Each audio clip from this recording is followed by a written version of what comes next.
যুক্তরাজ্যের লেবার পার্টির নেতা স্যার কেয়ার স্টারমার এই মুহূর্তে তুমুল আলোচনায় তিনি, কারণ যুক্তরাজ্যের পার্লামেন্ট নির্বাচনে তার দল নিরঙ্কুশ জয় পেয়েছে। ফলে দীর্ঘ 14 বছর পর ক্ষমতায় আসতে যাচ্ছে দলটি। প্রধানমন্ত্রী হতে যাচ্ছেন স্টারমার। তবে সবকিছু ছাপিয়ে স্টারমার মূলত আলোচনায় আসেন নির্বাচনের আগে বাংলাদেশি অভিবাসীদের নিয়ে বিরূপ মন্তব্য করে।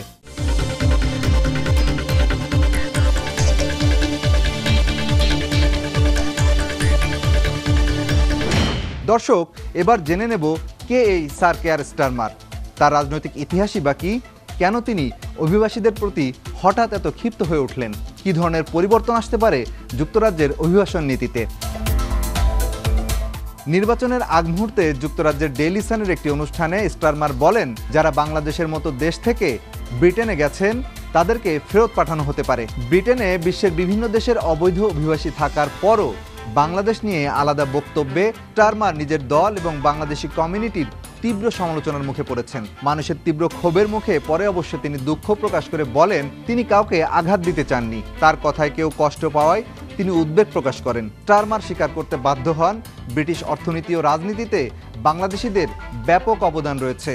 এমনকি তিনি এও বলেন, তার দল ক্ষমতায় আসলে বাংলাদেশের সাথে আরও সম্পর্ক উন্নয়নে জোর দেবেন। স্যার স্টারমার 2016 সালে প্রথম বাংলাদেশ সফর করেছিলেন। বাংলাদেশের প্রধানমন্ত্রীর সাথেও দেখা করেছেন তিনি যুক্তরাজ্য জুড়ে লেবার পার্টি থেকে ধারাবাহিকভাবে বাংলাদেশি বংশোদ্ভূত লোক প্রতিনিধি নির্বাচিত হওয়ায় সন্তোষ প্রকাশ করেন। এবারের নির্বাচনেও লেবার পার্টি থেকে কমপক্ষে 8 জন বাংলাদেশি বংশোদ্ভূত ব্রিটিশ প্রতিদ্বন্দ্বিতা করেছেন। বাংলাদেশি অভিবাসীদের নিয়ে বিরূপ মন্তব্য করায় লেবার থেকে বেরিয়ে এসে অনেকে স্বতন্ত্রভাবে নির্বাচন করেছেন। ব্রিটিশ নাগরিক হলেও বাংলাদেশকে খাটো করে কথা বলায় ভালোভাবে নিতে পারেননি অনেক নাগরিক।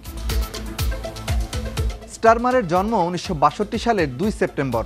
ব্রিটিশ রাজনীতিতে খুব একটা পরিচিত নন তিনি। 2020 সালে যুক্তরাজ্যের লেবার পার্টির প্রধান নির্বাচিত হওয়ার মাধ্যমে তার মূলত রাজনৈতিক উত্থানের শুরু। এবারের নির্বাচনে রীতিমতো তাক লাগিয়ে দিয়েছে তার দল।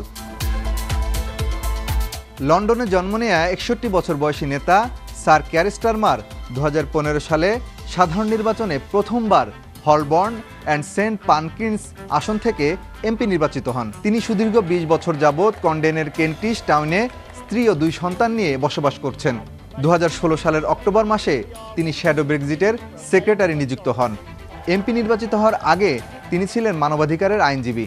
1990 সালে তিনি ডেটো স্ট্রিটের চেম্বার প্রতিষ্ঠা করেন এবং European court of human rights সহ বিভিন্ন আন্তর্জাতিক আদালতে সফলতার সাথে মামলা পরিচালনা করেন। এর আগে তিনি 2002 থেকে 7 সাল পর্যন্ত নর্দার্ন আইল্যান্ডের পুলিশিং বোর্ডের হিউম্যান রাইটস অ্যাডভাইজার হিসাবে দায়িত্ব পালন করেছেন।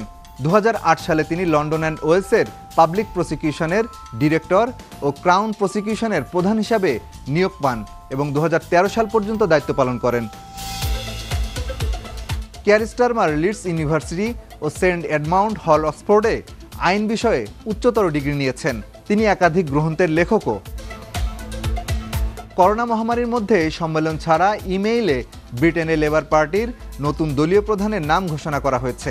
তখন স্টারমার লেবার পার্টির দলীয় প্রধান নির্বাচিত হয়েছেন। 2020 সালের এপ্রিল মাসের শুরুতে ফলাফল ঘোষণা করা হয়েছে। এতে দেখা গেছে 56.2% ভোট পেয়েছেন তিনি। এর আগে গত ডিসেম্বরের জাতীয় নির্বাচনে লেবার পার্টির বিপর্যয়ের পর দলীয় লিডারের পদ থেকে সরে দাঁড়ানোর ঘোষণা দেন জেরেমি করবিন এমপি। এরপর থেকেই শুরু হয় নতুন নেতা নির্বাচনের প্রক্রিয়া। লেবার পার্টির সাবেক প্রধান জেরেমি করবিন সরে দাঁড়ানোর ঘোষণা দিলে বেশ কয়েকজন এমপি দলীয় প্রধানের জন্য প্রতিদ্বন্দ্বিতা করার ঘোষণা দেন। এর প্রেক্ষিতে টানা 3 মাস লেবার পার্টির দলীয় ম্যানিফেস্টো অনুযায়ী নানা প্রক্রিয়া শুরু হয়। ওই প্রক্রিয়ায় বেশ কয়েকজন প্রতিযোগিতায় থাকলেও শেষ পর্যন্ত টিকে ছিলেন মাত্র 3 জন। শেষ ধাপের নির্বাচন ইমেইলেই অনুষ্ঠিত হয়। করোনার কারণে সম্মেলন ছাড়া ইমেইলেই ফলাফল ঘোষণা করা হয়। ট্রেড ইউনিয়নবাদী এবং লেবার পার্টির রেজিস্ট্রিকৃত সমর্থকদের ব্যালটে নতুন নেতা নির্বাচিত হন সেন্ট্রাল লন্ডনের এমপি স্যার কেয়ার স্টারমার। ফলাফলে দেখা যায় 7,84,000 ভোটারের মধ্যে ভোট দিয়েছেন 4,90,000 ভোটার। এতে স্যার কেয়ার স্টারমার পেয়েছেন 2,75,000-এর বেশি ভোট, যা মোট ভোটের 56.2%।